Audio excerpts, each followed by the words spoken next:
Whatever you want to do. I don't want to mess up the time. Which side? Just hit presenter review, right? Yeah. Okay.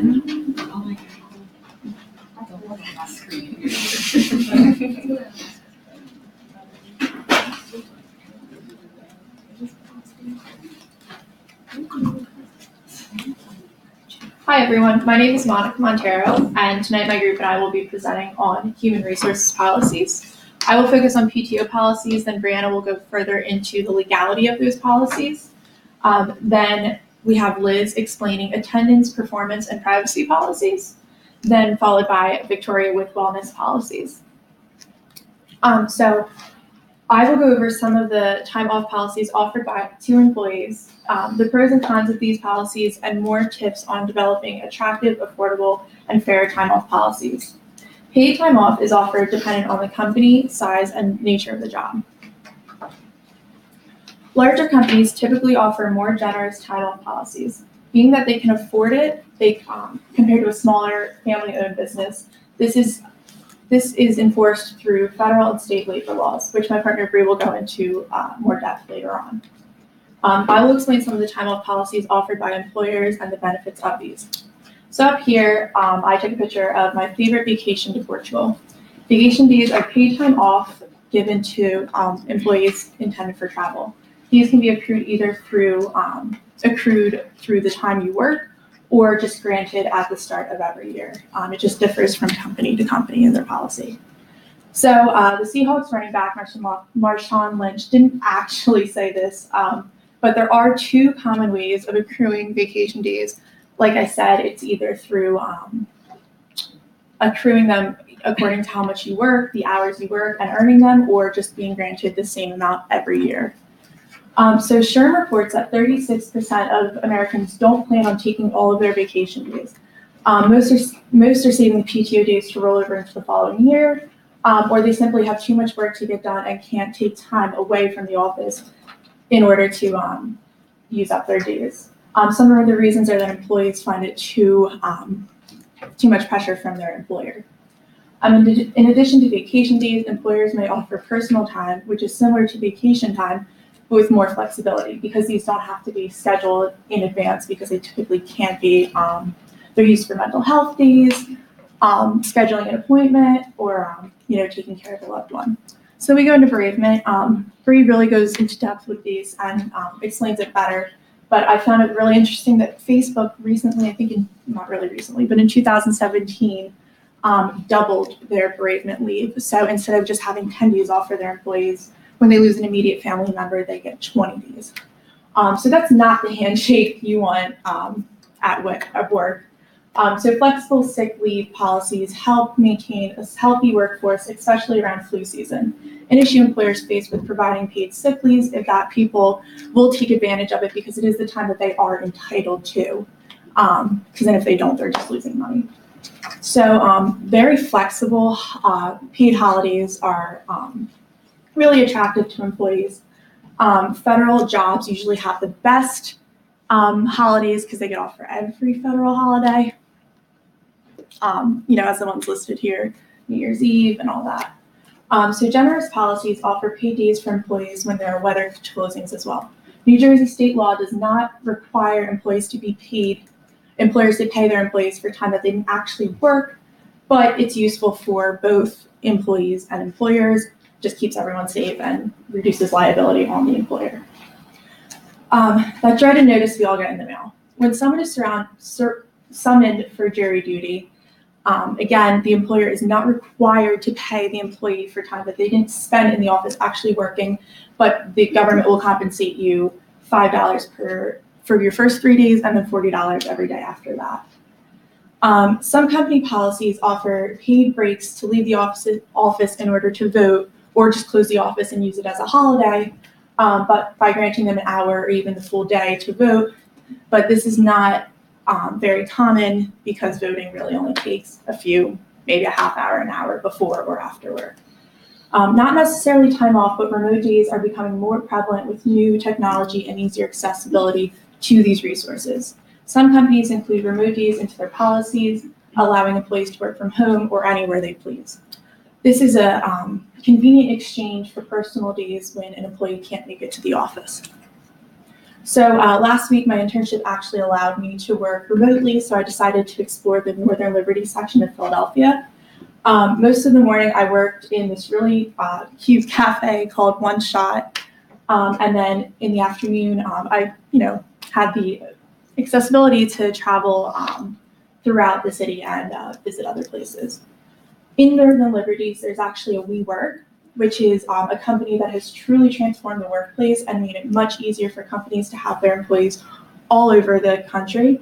These offices are shared workspaces with hip designs, really interesting perks like breweries and entertainment. In an article for its website, Glassdoor gives us some advice for creating attractive PTO policies. Here we have 3 ground rules, which is first, to make it attractive. Your PTO policy has to be compelling for both the employee and the employer, and then you go into making it sustainable. So it can be as attractive as it wants, but if it's not working, it's not useful, and it's not going to attract anyone else after the people. So finally, you want to make it happen. You want to develop a plan that's going to accurately disperse the policy. So to me, one of the most appealing aspects of human resources is advocacy, ensuring that your company develops and maintains fair and attractive PTO policies is ensuring the needs of your organization as well as your employees. So now I'm going to turn it over to Bree, and she's going to go more in depth to some of these policies.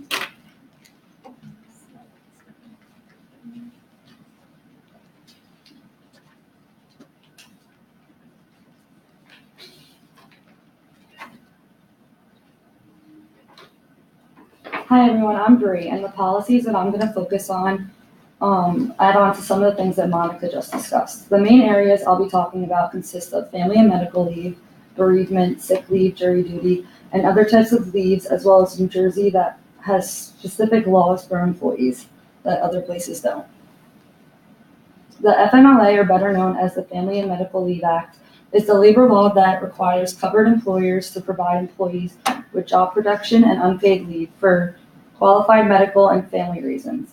They usually give an employee up to 12 weeks of unpaid leave, but allow them to be fully insured. There are qualifications needed to be eligible for this law, and the first is that an employee must have worked for at least 1 year with an organization. They also must have worked at least 1,250 hours within those 12 months before FMLA begins. Other qualifications include the company that you're working for has to have 50 or more employees within a 75-mile radius. You need to have a qualifying illness or a family member with a qualifying condition, and also having a new child, whether it's birth, adoption, or foster child, will trigger FMLA. FMLA leave is available if an employee needs time to recuperate from a serious health condition, bond with a new child, or As I just mentioned in the previous slide, the birth of a new baby and recovering from it can fall under the FMLA. A personal story of mine is that my sister worked for a salon, and the manager had to have preterm delivery, and she was fired even though she was on FMLA. So who qualifies as a member according to the FMLA? It consists of the immediate family. This includes spouse, parents, and children. The needed care consists of both physical and psychological care of a family member, such as due to a serious health condition, they can no longer take care of themselves physically or get from place to place, and psychological comfort. So recently, New Jersey has expanded their family leave, and some of the requirements went into effect as of June 30th. Instead of allowing employees to have up to 6 weeks of benefits with 2/3 of pay at minimum of $650 a week, it went up to 12 weeks with $850 a week. Also, now the family, under the SAFE Act, or otherwise known as the New Jersey Security and Financial Employment Act, victims of domestic and sexual violence are protected. This law went into effect October of 2013. It allows for 20 days of unpaid leave.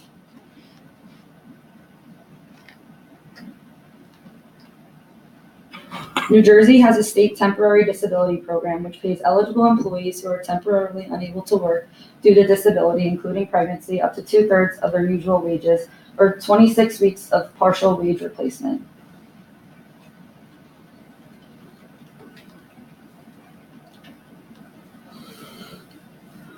Another rule or policy is known as the HIPAA privacy policy, and this ensures the protection of a patient's medical records and also access to their medical records, more control to their medical records. And this is used to protect patients' medical records and other health information provided to health plans, doctors, hospitals, and other healthcare providers. So the past 2 years during my summer and winter breaks, I've worked as a per diem medical receptionist for Hackensack Meridian Health. I was placed at a pediatrician's office, and every time a new patient came, they had to sign the HIPAA form before they were seen.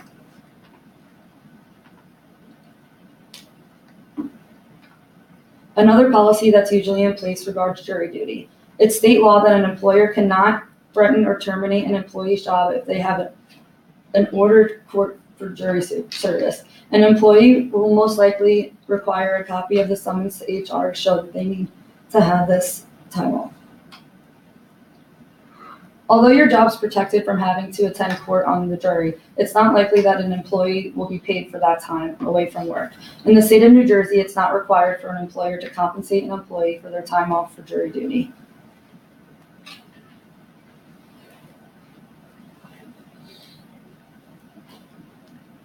Bereavement is another policy that in some cases employees do not get paid for.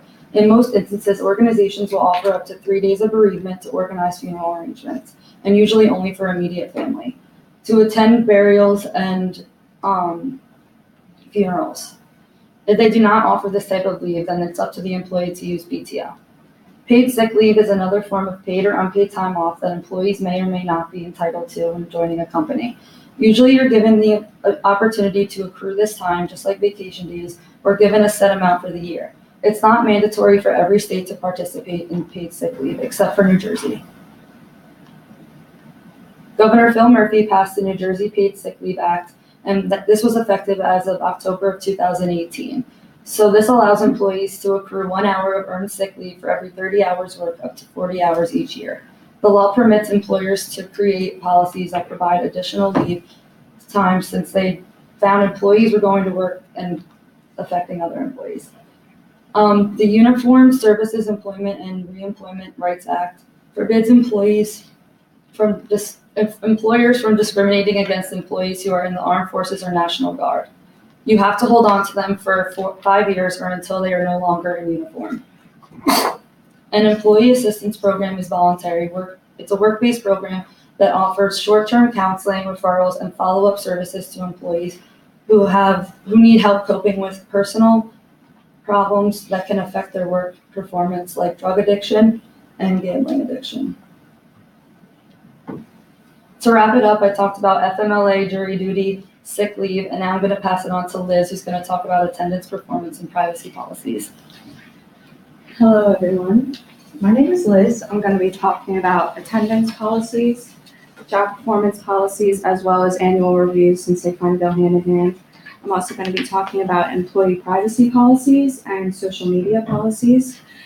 I'm going to go into some details about all of them and pros and cons, and a little bit of tips about making the policies, as well as a personal story when it comes to the social media policy. So an attendance policy is a written document that defines absences and tardiness. It includes rules for attendance and lays out disciplinary actions if these actions were to take place. It should answer everything employees need to know about being late or absent. We know we've all been late to work. A survey by Wakefield Research shows that more than 1 in 4 employees are late to work at least once a month. So when creating an attendance policy, it is important to first look at the current work culture. Company culture is as unique as employees. So if you were to make an attendance policy based on unique situations, it would not be very well-rounded for the rest of the employees. Now, when it comes to keeping it simple, you want to keep the policy simple.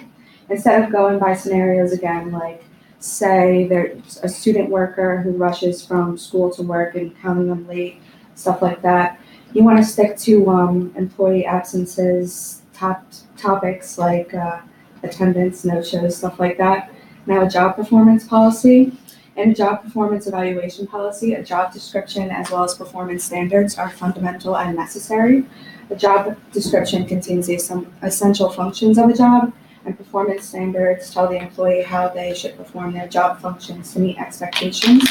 The purpose of a job performance policy is to ensure employees understand their job responsibilities. They provide employees with regular feedback, and they invest in the development opportunities that help employees grow. And they also recognize and reward employees' work. So job policies, job performance policies, and annual reviews kind of go hand in hand, as annual reviews are kind of part of job performance policies. So the question then arises, should annual reviews strictly be annual? There are some problems with that. The first is recency bias. An entire year is a long time for managers to tend to create appraisals, so they tend to focus on the more recent issues. And another problem with assessing an entire year of work is that managers often feel, again, too much time has passed to focus on some problems that happened earlier in the year. And a survey shows that 67% of executives say they have removed negative feedback due to an excessive amount of time in between these reviews. So a lack of feedback throughout the year leaves many employees feeling anxious when annual review time does roll around. So due to this anxiety, annual reviews tend to be ineffective in actually helping employees grow. So quarterly reviews have become more helpful in preventing these types of issues like recency bias and removing issues. An employee privacy policy is a document that employers use to let employees know how their information is going to be processed. An employee privacy policy is one-sided. There's no negotiation, and the employer is alerting the employee to the collection of their personal information and their privacy rights.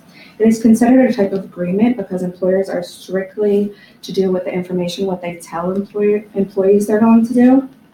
And they are extremely important documents that make sure the employees know what to expect when they apply and accept for employment and what is done with their information. In the privacy policy, the employer will be able to outline the following information, like what personal data is taken from employees, how the data is used, if the data is shared with related entities or third parties, what the employee's rights are in relation to the data collected, and how users can contact the employer regarding the data. Now, when it comes to a social media policy, it is meant to outline how an organization and its employees should conduct themselves online.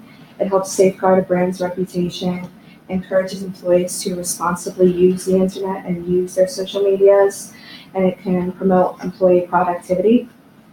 But because social media moves fast, policies that are too rigid can be ineffective in a changing situation. So ongoing updates are necessary when it comes to these policies, but it doesn't need to be that complicated either. The goal is to provide employees with straightforward guidelines that are easy to follow.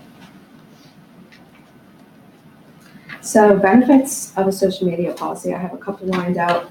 The first is that it defends against legal trouble and security risks. The social media is a legal ground for things like copyright and privacy and stuff like that, but strong social media policies can help safeguard an organization against these legal troubles. Secondly, is it manages employee conduct.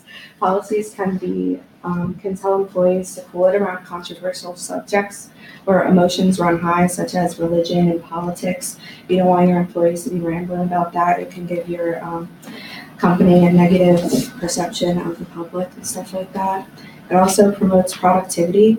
Social media policies can help ensure that the workforce stays productive in the age of social media by setting straightforward guidelines. It reminds employees not to spend too much time on social media, and that it can interfere with work and can lead to, lateness of assignments and tasks and stuff like that. It also protects reputations. It ensures how people act and engage with customers online. Any employee conducting themselves negatively reflects the brand. And when it comes to a personal story, I used to work as a customer service representative at a place that sold windows and doors. And I had this coworker who was this old lady who was constantly on Facebook, always posting about what managers say, what managers do, all the customers we had. It was insane. But of course, she was friends with people from work, so they got wind of it and ended up firing her because she would talk badly about people. And my personal story just goes to show the importance of social media policies, because again, employees can get out of line with that. But I'm going to pass it off to Victoria with health and wellness policies. Hi everyone, I'm Victoria. I have a little bit of a fun topic, health and wellness policies. I'm going to be talking about some unique wellness policies, health policies and wellness programs, and some companies that have some unique policies within them. The first one I'm going to talk about is animals in the office. Animals in the office is becoming a lot more pertinent in office communities. It just creates a better environment, creates a better culture. Employees report feeling much less stressed when they have animals in the office. So I know personally I would love to have animals in the office. Just kind of, like I said, creates a much better working environment. Music in the office is really beneficial for your employees. It blocks out any excessive input that might be coming in if they're doing repetitive tasks sitting at a desk. They'll make fewer mistakes. So it just blocks out if it's just in your headphones or like a little white noise. It's just good to have for your employees who are doing repetitive tasks. Discounting gyms is a cool health policy. If your company is paying for your gym membership, it kind of makes you want to go a little more. My mom's company actually does this. They'll pay us not pay us, but like pay the company $20, the gym $20 for us to actually go. So it's just more of an incentive to like want to go and work out when you don't usually want to. A no smoking policy is really good. It encourages your fellow employees to quit smoking. Lower sick days. It increases productivity because of less distractions. If your employees aren't going out to take smoke breaks, then they'll actually be getting work done. And people who don't smoke don't want to smell the smoke, so less distracting for them too. So wellness programs. Spa days are really cool wellness programs. Bringing in manicurists, masseurs, things like that. Just showing your employees that they're really appreciated, will make them feel better and will make them increase the accuracy of their work. So the Biggest Loser Challenge is another program that you can have in the office. Everyone gets into teams, and the team that loses the highest percentage of body weight, they actually win a prize. So everyone puts in money, and then they win the prize money at the end. So it just promotes healthy living style, and it's just a way to show your employees that you want them to be healthy. Offering healthy dining options around the office is super inexpensive. You can literally just write out a list of some of the restaurants near you, telling them, healthy dining options, so that new employees don't really know what's around you. So you can kind of just let them know, like, these are the healthy options, encouraging them to eat better on their lunch break. Nutritionist consultant, the company that I'm at now actually offers nutrition consultant to us. So it's good for people who don't know how to eat, like myself. I would love to eat better, so they actually give us time to meet for free with a nutrition consultant anytime. You just have to set up an appointment. So it's something that's really cool to have for your employees. Gyms at the office is another thing that's really cool. For employees who work 8 to 9 hours a day, they can't really find time to go to the gym. So having designated time throughout the work day, they can just go downstairs, go work out for a bit, either on their lunch break or anything else. So that would be really awesome to have at your work. Promoting walking meetings, I found this and I thought this was kind of interesting. Instead of walking meetings, We should have walking class. That too. Instead of sitting in a room or sitting in a conference room for a couple hours, you're actually walking around either the building or outside, and you're just getting engaged. Your energy's up, your blood is flowing. So you integrate physical activity in your workday that you normally wouldn't. So Google is an awesome example of a company who has some unique policies. They actually have ping pong tables. They have napping pods for their employees. They have Lego stations where you can go and hang out. You can even do your laundry there and take showers. So they're really showing their employees that they want them to be clean and healthy and everything and have a good time. The Motley Fool is another company. They're a financial company, and they offer free spin classes. They offer boot camps with free massages, and they also offer personal training. So like if you know anything about personal training, you know that it could be super expensive for people who don't know how to work out and want to learn how to work out. They actually offer personal trainers. Earth Friendly Products is an awesome company. They're a sustainability company, so they have gardens outside where you can take fruits and vegetables home. The employees can just take them. They also have parties where the employees can trade household items And if you want to get an energy efficient car and trade yours in, they'll actually help you pay for it to reduce your carbon footprint. So you might be asking, why would you want to do all these things? It's just an extra expense for your company. Well, you all might be employers one day, so you'll have to decide what programs and what incentives you want your employees to have. You want to do this because it improves employee satisfaction. Employee satisfaction is important because it increases, you want your employees to feel satisfied and fulfilled throughout the day. You want them to come to work and be happy to be there. You want them to leave feeling fulfilled, like they had a great day at work, because it's where you spend most of your time. So it'll really increase their motivation, and they'll want to be there.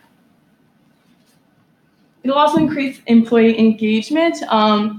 They'll be interacting where normally they wouldn't be. Like if there's animals in the office, they're going to be interacting with all the people who are around the animals. They're going to be interacting with the bosses more. Like in the walking meetings I was talking about, you're going to have to really stand close and interact with your fellow coworkers that you might not normally have done. So it'll increase productivity as well. If your employees are feeling satisfied and they're energized throughout the day and they're getting all their things done, it'll really make them want to work, and they'll do a better job because they feel better about being at work. Obviously, all the policies I mentioned are for your health. So of course, it'll increase employee well-being. It'll show them that you want them to be healthy, whether it's a mental benefit or a physical benefit. You're showing them that you appreciate them and you want to do something for them because they work for you. So it all comes full circle to retention. You want your best employees to stay with you for as long as possible, so you have to give them a reason to stay. So that's why you have to decide on some of these programs. Thank you. Now I'm going to pass it off to Alyssa, who will be talking about harassment and discrimination policies. Hi guys, so on to a less interesting topic, or not as fun, I guess. So I'm going to be talking about discrimination and harassment policies in the workplace. These types of policies explain how a company would prevent discrimination and protects their employees, clients, and stakeholders from offensive and harmful behavior. So what is discrimination? Discrimination is the limitation or denial of equal employment opportunity based on an individual's protected class. Obviously, this is specifically for workplace hiring and stuff along the lines of that. There are federal and state laws put in place to protect individuals with certain characteristics. So under the New Jersey Law Against Discrimination, NJLAD, it is illegal to discriminate against certain classes such as race, sex, age, gender, stuff like that. On the screen, you can see the full list of protected classes. Another federally protected class are people with disabilities. The Americans with Disabilities Act prohibits discrimination against qualified individuals with disabilities and any conditions and privileges of employment. While the ADA cannot affect a company's right to hire the best qualified applicant, they can prohibit discrimination of an applicant because of his or her disability. So to give you an idea of how this affects someone who would be covered by the ADA, I'll tell you about my friend Becky. So I grew up with Becky. I went to high school with her. And she is a little person, so she's about 4 or 5 in height. So I do keep in touch with her, and she's been applying to jobs, but unfortunately she hasn't been hired because of her disability. It's not that she isn't qualified, it's just that some companies would rather hire people who don't have a disability because it might be, a disadvantage for them. And like I said, the ADA cannot force a company to hire someone who has a disability over an equally qualified applicant. So an employee who is considered to be disabled under the following: if he or she has a physical or mental impairment that greatly limits one or more of their daily activities, if there is a record or past history of said impairment, or if they're regarded as or perceived as having said impairment. Under the ADA, a qualified employee or applicant with a disability is any individual that fulfills the requirements of a position and who can do the position without a reasonable accommodation. On the screen, you can see a list of examples of reasonable accommodations, and these are just assistance or changes to a position and a work environment that enables them to do the job better. So a qualified employee should request an accommodation through the supervisor, or HR department, and the company should do the best they can do to help the said individual with this accommodation. It should be noted that under the ADA, a company is not required to provide this accommodation if it causes an undue hardship. An undue hardship basically is when the accommodation would require the company to, buy something expensive, or it would be hard for them to do so. So the next thing I'm going to talk about is harassment. It's unwelcome conduct based on the victim's membership of a protected class.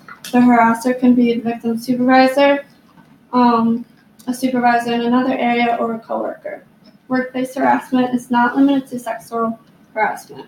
Some common forms could be intimidation, ridicule, or offensive conduct. Harassment becomes unlawful when enduring the offensive conduct might be a condition of continued employment, or it's pervasive enough to create a hostile work environment. A hostile work environment may be hard to recognize at first because the conduct that's under question might not have crossed the border to be unlawful harassment. However, the intent of any good harassment policy would be to stop the conduct before it gets severe enough to create that kind of environment. A lot of companies do have a zero tolerance policy when it comes to harassment. However, these kind of policies might deter people from reporting because they might not want to get their coworker, who is also their friend, in trouble. They might just want them to stop.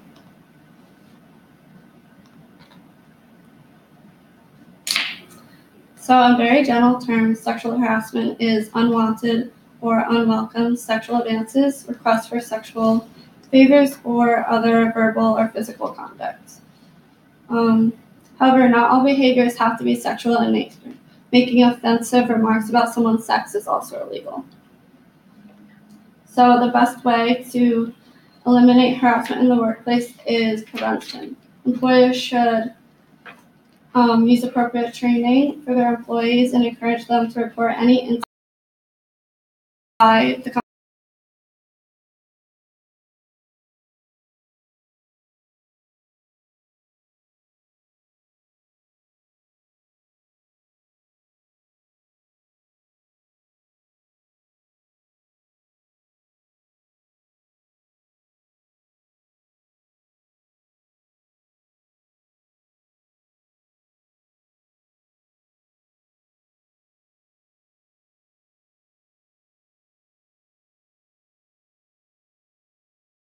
company should offer them and what the pros and cons of them would be.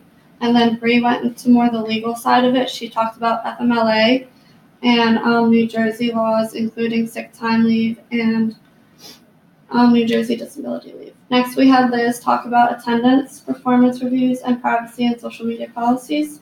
She gave us 3 tips to create an attendance policy, those being look at the work culture, keep it simple, and set realistic consequences.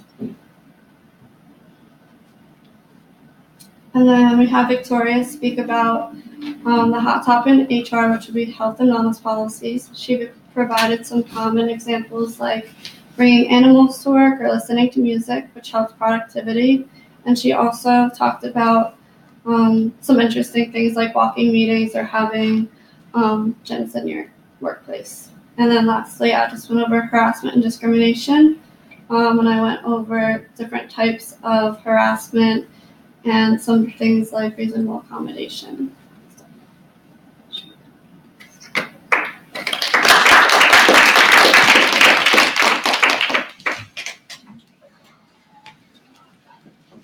don't know how to